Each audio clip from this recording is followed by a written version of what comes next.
ಶ್ರೀರಾಮ್ ಸಮರ್ಥ. July 27. ನಾವು ಕೇವಲ ರಾಮನ ಹತ್ತಿರವೇ ಬೇಡಬೇಕು. ನಮ್ಮ ಜೀವನದಲ್ಲಿಯ ಪ್ರತಿಯೊಂದು ಕ್ರಿಯೆಯು ರಾಮನಿಗಾಗಿಯೇ ಆಗಬೇಕು. ನಾವು ಬದುಕಿರುವುದು ಕೂಡ ಅವನ ಸೇವೆಗಾಗಿಯೇ ಇರಬೇಕು.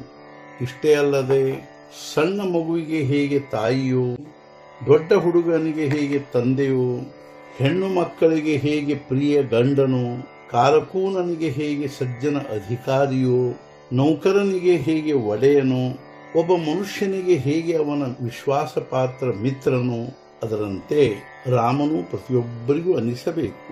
ಆದ್ದರಿಂದ ಪ್ರತಿಯೊಬ್ಬರೂ ಗೋಂದಾವಲಿಗೆ ಬರಬೇಕು. ಭಗವಂತನ ಅಸ್ತಿತ್ವದ ನಿಜವಾದ ಅರಿವು ಉಂಟಾಗಿ ಅವನ ಅನುಸಂಧಾನದಲ್ಲಿ ಜೀವನದ ಪ್ರತಿಯೊಂದು ಕ್ಷಣಗಳನ್ನು ಹೇಗೆ ಕಳೆಯಬೇಕೆಂಬುದನ್ನು ಸಾಮಾನ್ಯ ಸ್ತ್ರೀ ಪುರುಷರಿಗೆ ಸಗುಣೋಪಾಸನೆಯ ಹೊರತು ತಿಳಿದುಕೊಳ್ಳುವುದು ಅಶಕ್ಯವಾಗಿರುತ್ತದೆ. ಜಗತ್ತಿನಲ್ಲಿ ನಡೆಯುವ ಪ್ರತಿಯೊಂದು ಘಟನೆಯಲ್ಲಿ ಶ್ರೀರಾಮನ ಇಚ್ಛೆಯೇ ಕಾರ್ಯ ಮಾಡುತ್ತದೆ ಎಂಬುದನ್ನು ನಾವು ತಿಳಿದುಕೊಳ್ಳಬೇಕು. ಇಷ್ಟೇ ಅಲ್ಲದೆ ವ್ಯವಹಾರದ ದೃಷ್ಟಿಯಿಂದ ನಾವು ಯೋಗ್ಯ ಪ್ರಯತ್ನ ಮಾಡಿದ ಮೇಲೆಯೂ ಪ್ರಾಪ್ತವಾದ ಉತ್ತಮ ಕೆಟ್ಟ ಫಲವು ರಾಮನ ಇಚ್ಛೆಯಿಂದಲೇ ಪ್ರಾಪ್ತವಾಗಿರುವುದೆಂಬ ಶ್ರದ್ಧೆ ಇರಬೇಕು. ಇಂಥ ಶ್ರದ್ಧೆಯು ಯಾರಲ್ಲಿ ಇರುತ್ತದೆಯೋ ಅವರಿಗೆ ಸುಖ ದುಃಖಗಳು ಬಾಧಿಸುವುದಿಲ್ಲ. ಎಲ್ಲವನ್ನು ರಾಮನೇ ಮಾಡುತ್ತಾನೆ. ನಿಜವಾದ ಕರ್ತೃತ್ವವು ರಾಮನದೇ ಎಂಬುದನ್ನು ಸರಿಯಾಗಿ ಲಕ್ಷ್ಯದಲ್ಲಿಟ್ಟುಕೊಂಡು ಭಗವಂತನ ಕಡೆಗೆ ಕರ್ತೃತ್ವವನ್ನು ಒಪ್ಪಿಸಿ ನಾವು ಅಹಂಭಾವದಿಂದ ಇಲ್ಲದಂತಾಗಬೇಕು. ನಿಜವಾಗಿಯೂ ನಮ್ಮ ಶ್ರೀರಾಮನಿಗೆ ಏನು ಕಡಿಮೆ ಇರುತ್ತದೆ? ನಾವು ಬೇಡುವುದಾದರೆ ಕೇವಲ ಶ್ರೀರಾಮನ ಹತ್ತಿರವೇ. ಅವನು ಕೊಡಬಹುದು ಅಥವಾ ಕೊಡಲಿಕ್ಕಿಲ್ಲ. ಅವನು ಕೊಟ್ಟದ್ದರಲ್ಲಿ ಸಮಾಧಾನ ಹೊಂದಬೇಕು. ನಾವು ಎಂದೂ ಬೇರೆ ಯಾರ ಹತ್ತಿರವೂ ಬೇಡಬಾರದು. ಅದರಿಂದ ನಮ್ಮ ಉಪಾಸನೆಗೆ ನ್ಯೂನತೆ ಉಂಟಾಗುತ್ತದೆ.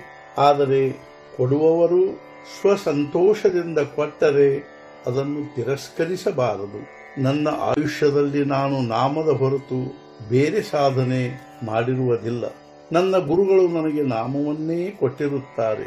ಅದೇ ನಾಮವನ್ನು ನಾನು ಎಲ್ಲರಿಗೂ ಕೊಡುತ್ತಿರುವೆ. ನೀವು ಅದೇ ನಾಮ ತೆಗೆದುಕೊಳ್ಳಿರಿ. ರಾಮನು ನಿಮಗೆ ನಿಶ್ಚಿತವಾಗಿ ದರ್ಶನ ಕೊಡುತ್ತಾನೆ. ಬಾಯಿಂದ ಯಾವಾಗಲೂ ರಾಮ ರಾಮ್ ಅನ್ನುತ್ತಾ ಹೋಗಿರಿ. ಭಗವಂತನ ನಾಮದಲ್ಲಿ ಜೀವದ ಕಲ್ಯಾಣವಿರುತ್ತದೆಂಬುದು ನನ್ನ ಅನುಭವವಾಗಿರುತ್ತದೆ. ಆದ್ದರಿಂದ ಅದನ್ನು ಹೆಚ್ಚು ಹೆಚ್ಚು ಸ್ತ್ರೀ ಪುರುಷರು ತೆಗೆದುಕೊಳ್ಳಬೇಕು. ಯಾವುದೇ ಕಾರ್ಯದ ಹಿಂದೆ ಉಪಾಸನೆಯ ಬಲವಿರಬೇಕು.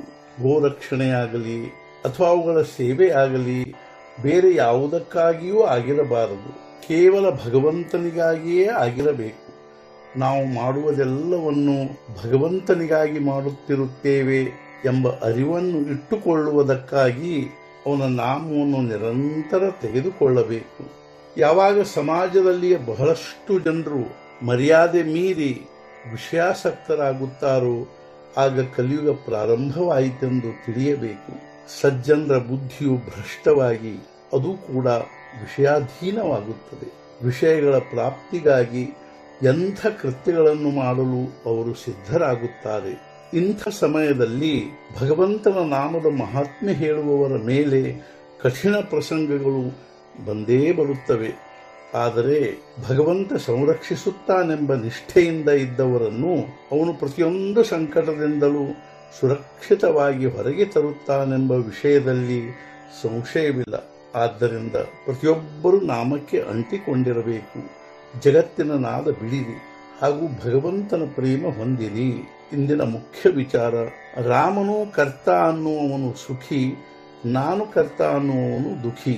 ಸದ್ಗುರುನಾಥ ಮಹಾರಾಜ್ ಕಿ ಜೈ. ಜೈ ಜೈ ರಘುವೀರ ಸಮರ್ಥ.